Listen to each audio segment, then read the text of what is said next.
Morning, guys. Thought I would go ahead and show some of you because I mean we're all at different levels of being able to throw or roll something, and some might benefit from the help of a ramp. And so I thought I'd show you a quick, really easy ramp that we can go ahead and build for our kids in wheelchairs or just kids who have limited range of motion or just need a little bit of extra help.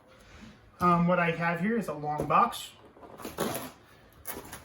What I did was I took a razor blade, I cut out around, but I left part of the box at the end as it was made by the manufacturer.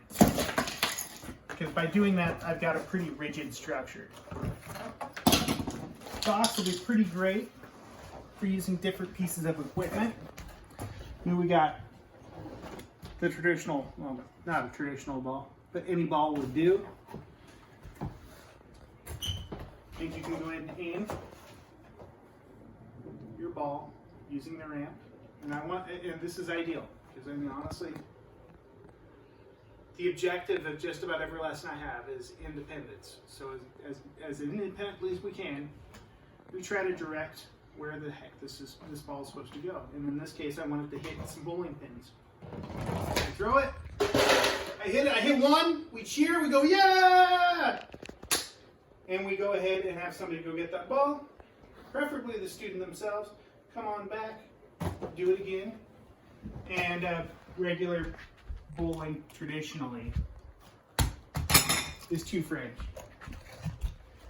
Another piece of equipment that I like that you'll have at home, just a can of soup, or in this case green jackfruit.